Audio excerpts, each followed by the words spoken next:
Today we have a great story of revenge against somebody who stole another person's job. We'll get into that in a bit, but first, grocery store checkout. I'm in no rush. In line, like any good person, I give the person in front time and space to load their items onto the belt. However, I can feel and sense the person behind me right up behind me, giving all the passive-aggressive signs of been in a rush and wanted to go fast. I then start to load my items onto the moving belt. There is an inch of space on the end to which this person decides to start loading their items to, despite clearly seeing my still half-full cart. Now, I can 1. Start frantically loading my items further down the belt like it's a race against time. 2. Politely tell this person I'm not done loading. Or what I did was 3. Allow their items to get messed up with mine and rung in. I have no work today, pal. No rush for me. The total gets told to me, which I'm shocked is more than I expected. At which point, silly me, I noticed some of his items got put with mine. Oh no, it's gonna take some time now to fix this and we're all going to have to wait patiently.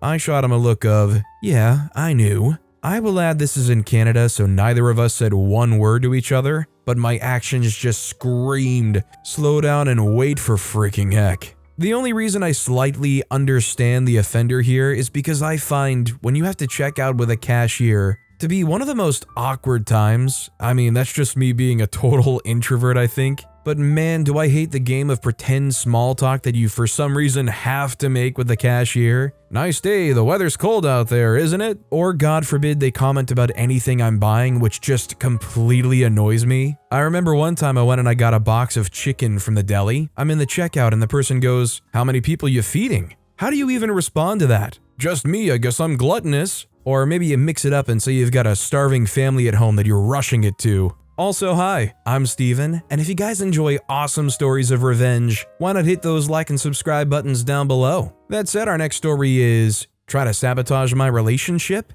Enjoy the paranoia. This happened many years ago. I was in a long-distance, weekend relationship. She had moved to another city to study, and honestly, it was just a matter of time until one of us ended it. She had a male best friend, F, who was gay, loud, and pretty much an attention tramp. I didn't really like him. He tried very hard to pretend to be a local boy, changed his accent. I'm actually from that city. I have no accent. Most people I grew up with didn't. One day I was calling her, we talked a bit, and I could hear him shout in the background, "Have you told him yet?" Which caused me to ask, "Told me what?" It was then that she reluctantly told me that they had slept together. She would have gotten around to telling me in her own time. Obviously, this really ticked me off. Not the sex thing, I'm not the jealous type, and we weren't really exclusive, but it ticked me off that he took away her chance of telling me, and I was quite certain he was doing that to cause a rift between us. Now, while I felt like taking the train and punching him in the face,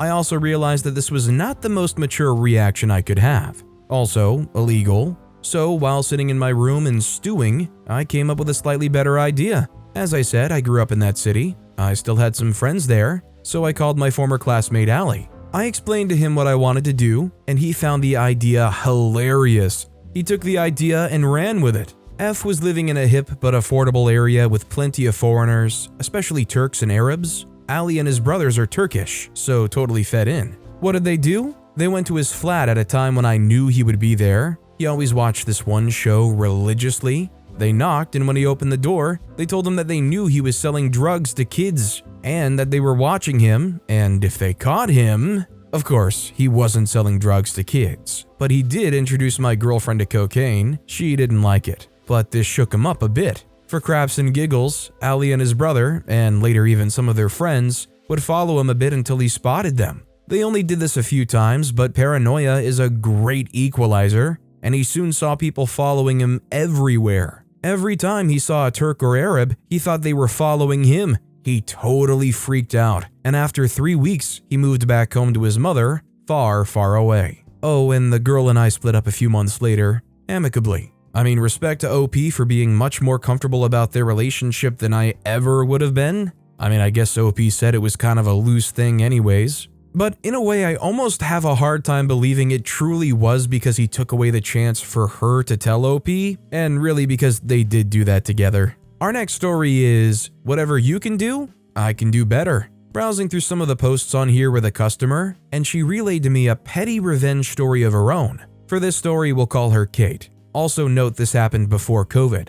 Kate used to be a server in a steak restaurant in one of the outer suburbs of this city. One night, she got a table of 4, all of them in their early to mid-20s. For the entire night, they made Kate's life a living heck. For example, they originally ordered the rump, but when it was brought out, they claimed they ordered the ribeye. They ordered medium rare, but when it was brought out, they claimed they wanted it well done. One of the group took a sip out of a glass, then claimed there was a lipstick stain on the rim of the glass. And the most juvenile complaint of all, the group each claimed they didn't have forks on 3 separate occasions. In the end, the manager had to come out and take care of things, comping half of their meal. The group decided they wanted one more drink before leaving, so ordered some cocktails, then did a dine and dash whilst Kate was busy getting the drinks from the bar. Fortunately, the manager saw a lot of their nonsense and didn't make Kate pay for the skipped bill, which with the comps was still a couple of $100s. Fast forward 8 or 9 months, Kate, her manager, who was a family friend, and 2 of Kate's friends happened to be in the city CBD. They decided to go to the rock restaurant that is hard to celebrate Kate's completion of her university studies.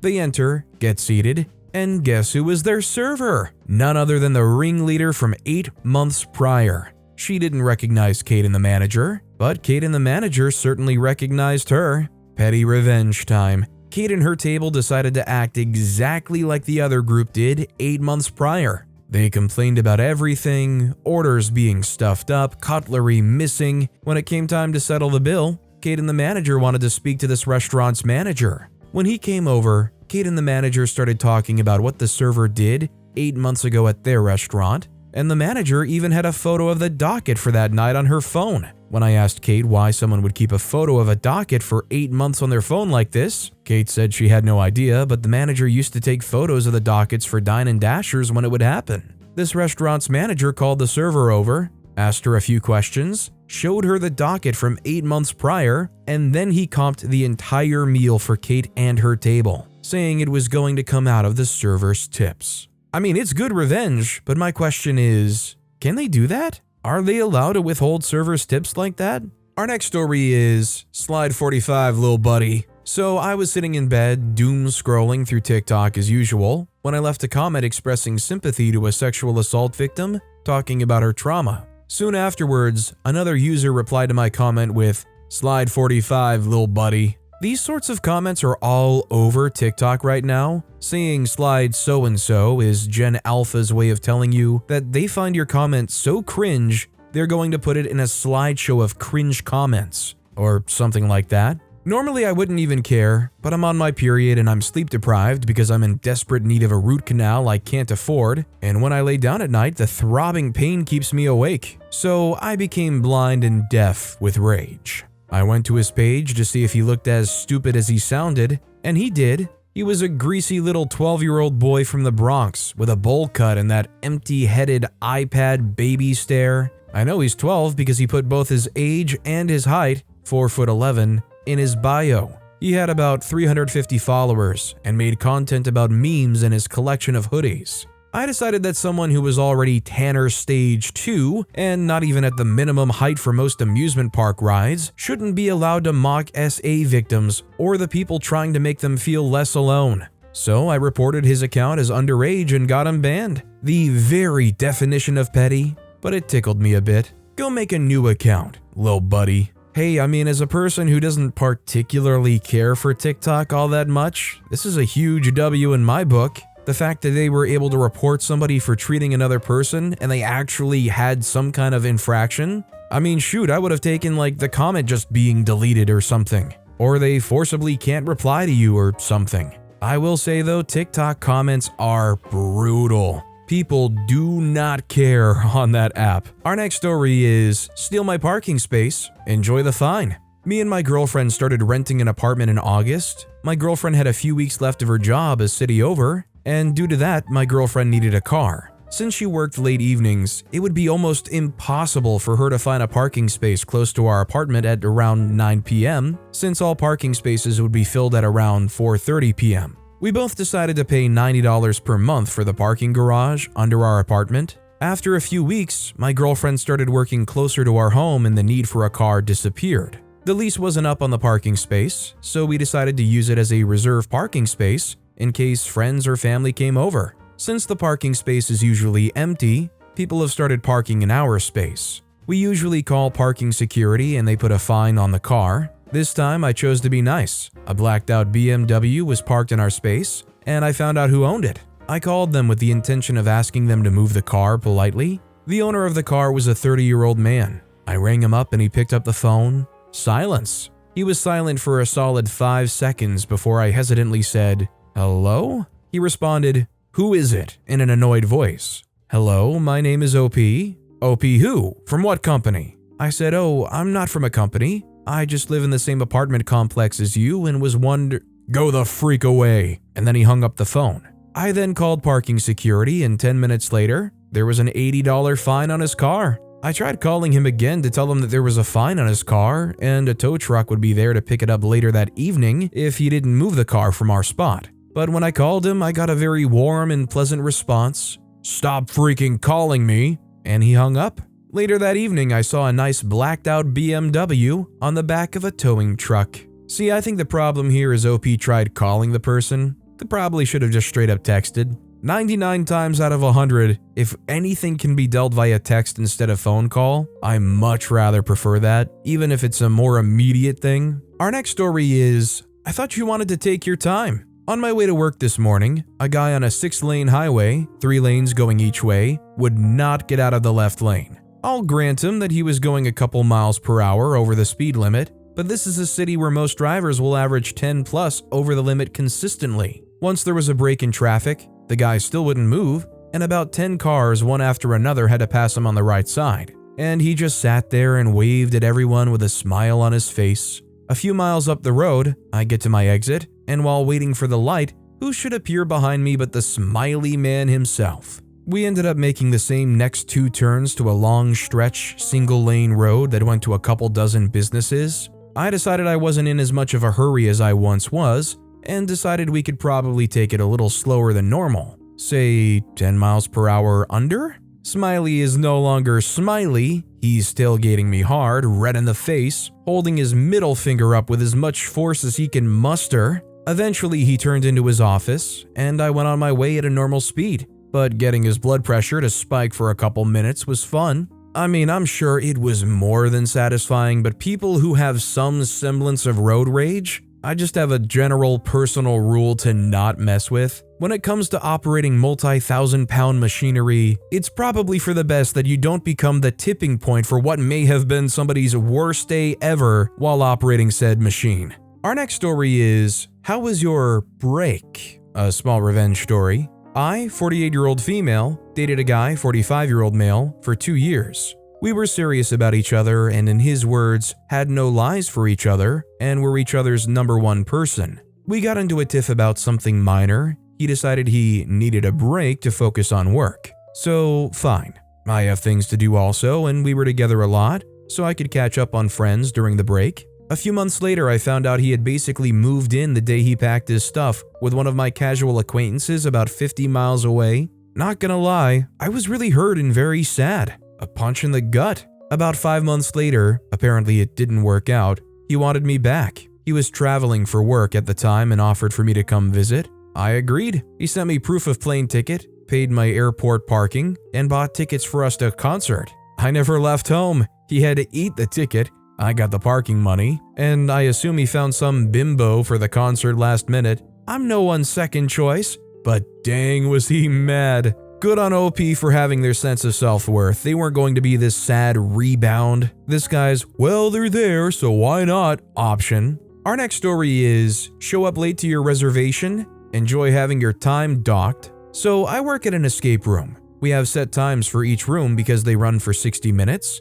And we need at least 15 between to reset, get waivers filled out, and read the rules for the next group going in. There are only 5 rooms total at our location, and there are days where we have every single one running at the same time. Even though start times are staggered, start times are available online, and we take reservations through the website and over the phone. If you've played with us before, you know all of this, and if you've done multiple escape room experiences, you would think you'd be more considerate of the workers and other patrons. Now, we have a policy. If you arrive over 10 minutes past your scheduled start time, you can either play with docked time, however late you were subtracted from the hour, or reschedule for a different room or different time/day. We are very generous with this policy, and if we don't have the same room scheduled right after your time slot, we've even been known to give players back their time because why not? It's just good customer service, and we want people to have a good time. However, there have been a few times where this group is so disrespectful that I do not, in fact, give them back their time, even if we're dead slow. One instance happened 2 weeks ago. A group was late, so I called them and told them about our policy of subtracting time. I was told in a rude tone, "We're only 2 minutes away," and then hung up on. 9 minutes later, this group of teenagers ambles in. I direct them to the waivers. They take their time using the restrooms. By now, I already knew I would be docking their time and had already warned them I was going to do so, but they either didn't think I was serious or hadn't been paying attention. I went over the rules and stumbled over my words at one point. They snickered and smirked. I decided in that moment that even though we were slow and had no other bookings, I was taking their full time away, which by at that point was roughly 25 minutes. I started them and then began subtracting a minute or two every time they looked away from their clocks until their timers would run out exactly at the time they would have if they had showed up on time, giving them roughly 35 minutes of playtime instead of 60. They were actually really good at the room, zooming through most of the puzzles without any help. They were on the last puzzle when time ran out and probably would have set a record if they had full time. I went to get them, as cheery as I would anyone, saying a mournful, "Too bad, you were so close." Well, I found out in that moment that they had beaten all of our other escape rooms so far, except that one. They were cursing at each other, saying they were super ticked and depressed they couldn't get out because this was one of our easier rooms overall. No one said anything about their time, so I assume they really did completely disregard my original warning, and I wasn't about to remind them they were playing with a severe time penalty anyway. Too bad, so sad though. If they'd been to us before, they could have told me so I didn't go through all the rules again. At least, it would have saved them some time, but looking back, it seems like they were just being haughty.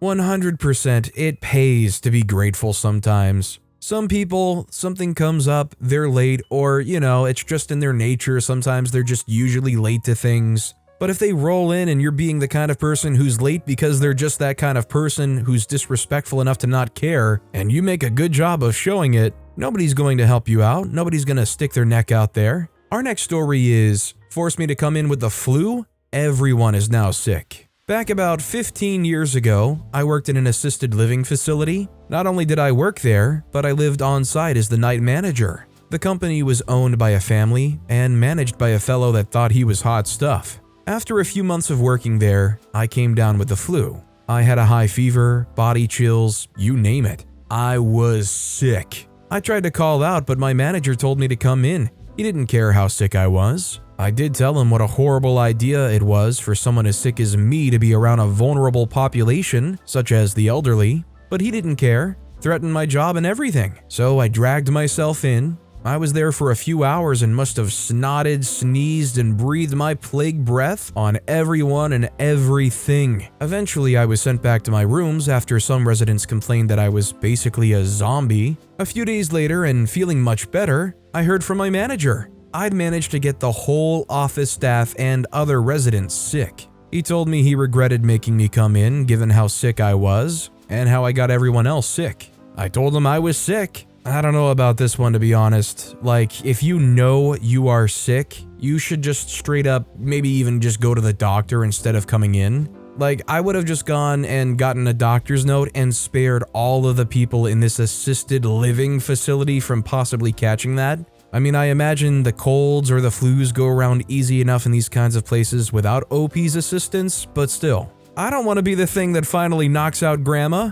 Our next story is Unhinged. The other day, I'm driving and changed lanes to go around someone. As I'm checking my rear view, I can see the car behind me is also changing lanes. But I go ahead and change. I pass the car and so does the car behind me. She or he then whips into the left lane and whips back into my lane, nearly hitting me. She or he was clearly letting me know that they didn't appreciate me getting in their way. The person was clearly in a hurry, but the road was busy. I became unhinged and decided to follow them. I didn't drive crazy because I didn't want them to really notice or have some sort of violent interaction. they got away. But I made some deductions. It was a kinda crappy used car with new tags in the window, so chances are they are younger. They were headed in the direction of a community college, and it was about 5 minutes to the top of an hour. My guess was late for class. I pulled into the parking lot probably 4 to 5 minutes behind and found the car. I was thinking about keying the car or slashing the tires, but this petty revenge subreddit was ringing my ears. Don't do any damage. So I wrote them a note. You shouldn't drive so aggressive. Some people are unhinged. Now that I know your class schedule, I'll be watching. I truly hope this person has been stressed checking their 6 for the past 2 weeks. I'm thinking about leaving another note soon to extend my revenge. I mean, I wouldn't say go out of your way to try to instill some fear in this person, but if it's convenient and you have the time, I don't think it's necessarily a bad thing to give this younger person a healthy fear of acting irrational on the road. Like I said earlier, the more respect you show to these multi-thousand-pound machines, I think the better. Our next story is, troublesome coworker has just put her foot in it. So I've been working at this organization for 11 months, and my job is great. I just occasionally have to deal with a difficult member of staff. Months ago, my boss stepped in after I voiced that this coworker, we'll call her Karen at this point for ease, had a habit of getting marketing decisions overturned due to her personal preference. Karen isn't a marketer, and when she sticks to her job, does a fantastic job. The problem is, when she had an opinion, she either makes it sound like the rest of her team agrees with her, or she bends up her management to get decisions overturned. I will state, I don't hate this woman. I get why she's this way from her previous job history. In the past, she's had to do everything herself and been able to have as much creative freedom as she wants, with no need to stick to a professional brand. Now, I've started working there and we're expanding. I've been working on bringing the branding together to make the organization far more professional to reach more audiences. It doesn't stop me feeling frustrated at her actions, and many an afternoon I've spent cursing at my computer as she decided to get creative in Canva or Photoshop. We've spent additional money and time due to Karen, and now my boss hates her. I've put processes in place with my boss to help stop Karen from being able to get away with her habit of almost demanding a reversal of marketing decisions made to approval process. It's because of Karen that our huge radio show project almost got flushed after spending $2,000 on advertising, all because she made a decision no one in the team wanted to take part. Turns out the rest of the team were excited about their potential radio fame, but this set back the project by 2 months, causing my boss untold levels of stress. My boss sees Karen now as her arch nemesis. I don't talk to Karen verbally, so everything is through Teams or is supposed to be through a new request system. The automated request system is lovely, and everyone has found it helpful, as it allows me and my boss to keep on top of requests, assign to whoever needs us to focus on things, to also have information to help us complete the tasks requested of us. The processes my boss and I created have been working recently, until Friday. In a group chat, I mentioned to Karen and everyone else in her team about a new landing page being designed. We have a PR campaign launching on Thursday, and it's connected to statistics from the research we've been running. Cue Karen going on one of her normal rants, usually step 1 of her normal methods of destroying my projects, only for her boss to shut her down with, "We can't use personal experiences but have to use statistics. This project is also automated, so we'll help take away work from you." It was glorious because this is the first time in writing this has happened. The only other time this happened was in a meeting months ago, and why I do not have video calls anymore. Karen gets very passionate, and the team and my boss and Karen's boss did not like how she was treating me. Only it gets better, as another member of staff running the research comes and provides the statistics. For the first time, I'm having 2 people support my marketing decisions and shutting her down. Normally that would be enough, but how later I'm sent a message from Karen. She's finally completed her sample pack for a campaign. It's a little late already, but hey, at least we have it, so I start to check it out. This is when I swear at my screen again. Good thing I work from home.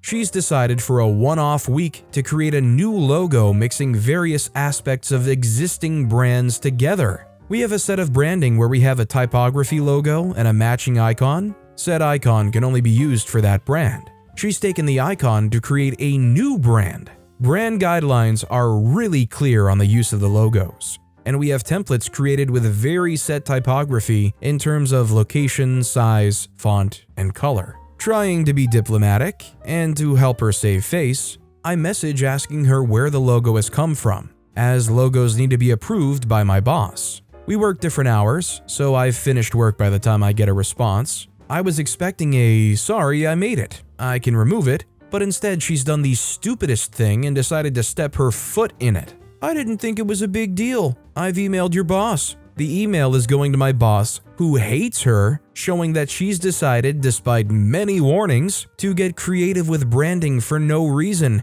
claiming it will help us obtain a substantial amount of leads. Last week, I pulled in more leads than the whole team managed in a year. This small pack Karen has created will not make much of a dent. My boss is going to come back from some holiday off to a full inbox enough to make anyone weep, including one from Karen who's not using the approval system set out, showing she's breaking the rules again. She's also CC'd in myself and her own boss. This is not going to go well for Karen tomorrow. I'm not sure if it's petty revenge, as I did try and be diplomatic, but I could have also done more to stop her getting herself in trouble. Tomorrow is probably going to involve a lot of swearing from my normally very polite boss. It's weird, but I feel bad for her, but at the same time hoping Karen will finally understand not to do this stuff in the future. I just hope OP keeps us posted because I want to hear all about the fallout from this. Our next story is, steal my job? Fine, but any issues you have are not my problem. So until recently, I worked at my university in an admin position. I love the job. My boss, L, was really happy with me, but I was temporary, and when my contract came up for renewal, my friend, B, who was also an admin assistant with a permanent contract at the uni, went to the dean and said basically that she could do everything I was doing as part of her already existing duties. So there was no need to renew my contract. I know this because B told me that she had done this because she wanted to work with L, despite L not wanting to work with B. L was just as upset about this as I was and asked the dean to reconsider. No luck. L and I had started a whole bunch of projects together, which we'd split the work for, but I'd created the bulk of the content because L had other responsibilities, and I'd handled a lot of the communication with the few dozen people we had roped into helping. The same day B took over, she sent out a bunch of emails talking about the projects L and I had completed together, and in these emails, B presented it all as her own work, with input from L. L apologized to me for B doing that and said it was inappropriate. I still had access to all of the materials and had created about 80% of them entirely alone. So I very simply locked everything down. B messaged asking where the material was. I responded that as I'm no longer employed by the uni, I no longer have access to confidential materials. And if no one but me can access it, that's B's issue to sort out. The materials contain everything from promo pieces to email templates to spreadsheets regarding annual leave. The remaining 20% of content, which both myself and B had access to, was all fairly rough. Had some typos, some incorrect dates, the wrong titles in a few places, incomplete paragraphs, minor things like that, all of which were on my list to fix because only I knew about them, and all of which B overlooked and just sent out. As a result, B has signed lecturers up for events that they're not available for. She's had to remake all of my content from scratch. She's not sent out a single email that is 100% correct. She can't get into the social media I created. She can't access the shared inbox I made. She's advertised events with the wrong date/time or content, and she's behind on everything. I know all of this because L complains about it to me every time I see her. And I did admit all of this to L, and she says I'm being reasonable here. And B messages me almost daily to tell me how awful a person I am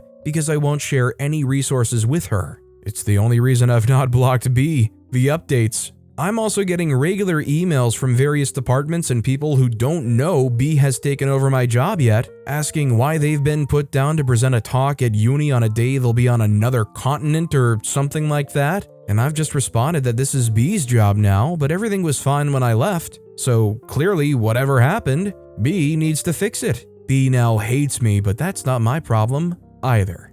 B will probably be gone pretty soon. It's one thing to uproot somebody who's been working there for a while and take their job, but if you're woefully unprepared to pick up that slack and understand what all you're going to have to fix with them having run the show, then clearly you weren't ready for that coup to begin with. But with that being said, that's all the time we have for today. Now, if you want to hear another awesome revenge story, check out that video on the left. Or if you missed my latest video, check out that video on the right. That said, I'll see you all next time with some more stories.